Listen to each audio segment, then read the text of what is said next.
Assalamualaikum warahmatullahi wabarakatuh. Selamat pagi, siang, dan sore kepada masyarakat Sagara Cipta.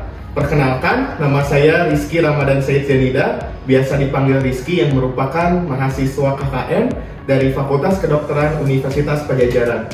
Di sini saya diberi amanah untuk memberikan paparan mengenai bagaimana cara mengukur tekanan darah dengan baik dan benar, kemudian mengontrol tekanan darah, dan juga saya akan memberikan paparan mengenai hipertensi.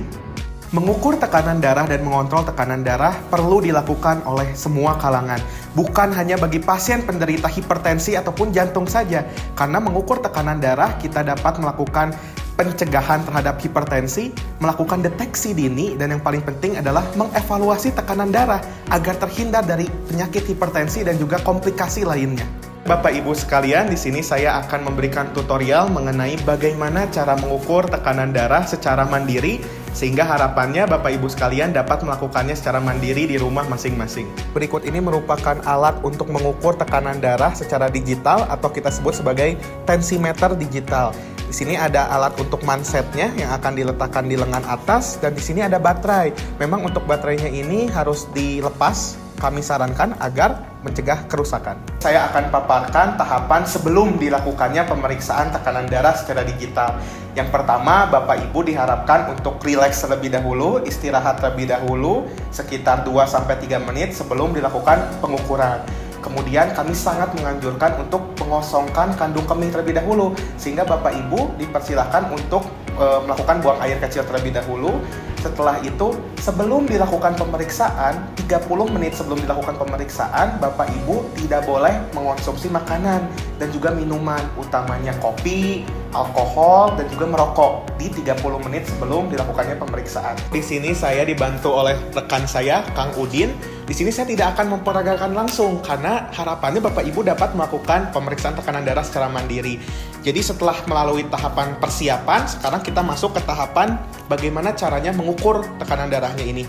Yang pertama dilakukan harus tetap tenang, rileks tadi setelah istirahat ya Bapak Ibu.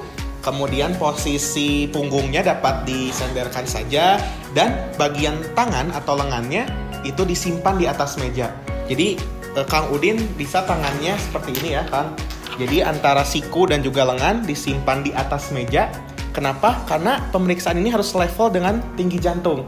Jadi posisi tangannya harus seperti ini. Nah, mungkin biar memudahkan Kang Udin menghadap ke arah sana saja ya Kang ya. Nah, kemudian dapat digunakan lengan yang memang jarang aktif. Kami sarankan seperti itu.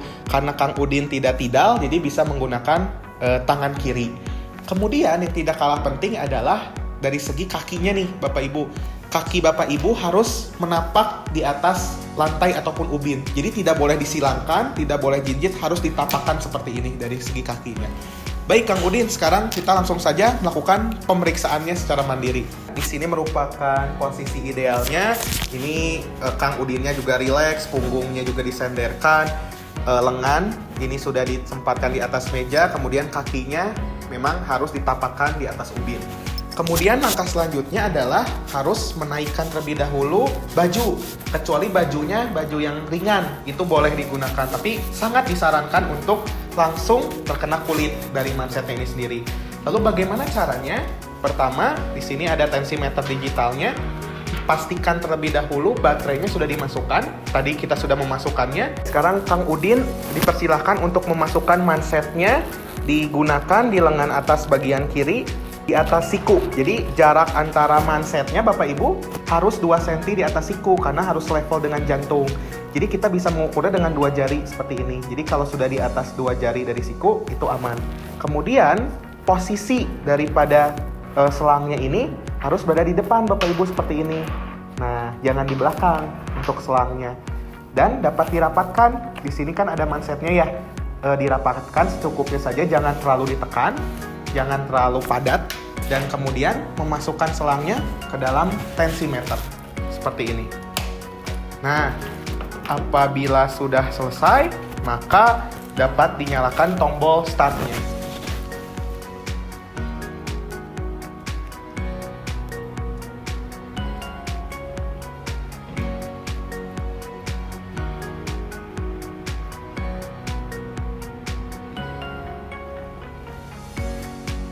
ini akan mendapatkan waktu sekitar 2-3 menit pengukuran.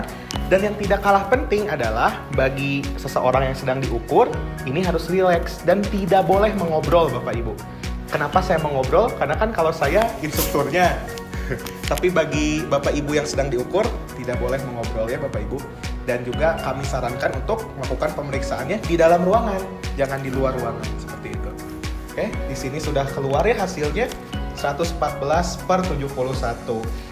Jadi kami anjurkan untuk melakukan pemeriksaan sebanyak 2-3 kali. Jadi untuk pemeriksaan pertama kan tadi sudah, maka oleh karena itu Bapak Udin dapat beristirahat dulu selama 1-2 menit. Nanti kita ukur yang kedua kalinya. Nanti Bapak Ibu catat juga. Setelah diukur, itu kita dapat menghitung rata-ratanya. Kalau ternyata hasilnya antara yang ke-1 dengan percobaan kedua ini lebih dari 5 mmHg perbedaannya antara yang ke-1 dan yang kedua, 5 mm air raksa, maka dilakukan pemeriksaan ketiga kalinya. Berikut merupakan hasil pengukuran tekanan darahnya. Kita dapat melihat ada angka pada bagian atas dan angka pada bagian bawah. Angka pada bagian atas ini menunjukkan tekanan sistolik, yaitu tekanan saat jantung memompa darah ke seluruh tubuh pada saat berkontraksi. Sedangkan bagian bawah kita sebut sebagai tekanan diastolik, yaitu tekanan saat jantung berelaksasi sebelum kembali memompa darah. Sehingga apabila kita dapat membacakan hasil akhirnya, tekanan darah dari Kang Udin ini adalah 105/70.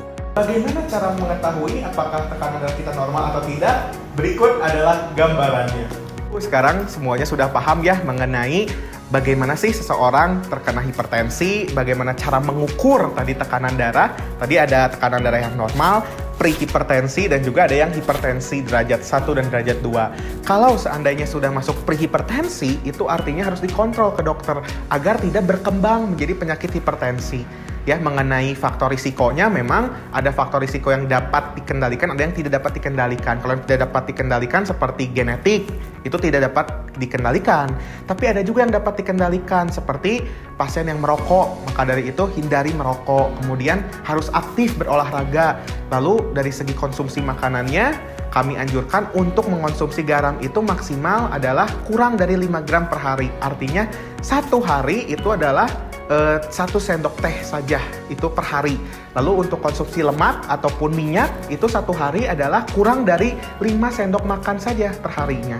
Seperti itu Bapak Ibu, demikian yang dapat saya sampaikan. Semoga bermanfaat. Wabillahi taufiq wal hidayah. Wassalamualaikum warahmatullahi wabarakatuh. Ciparai Sagara Cipta sehat.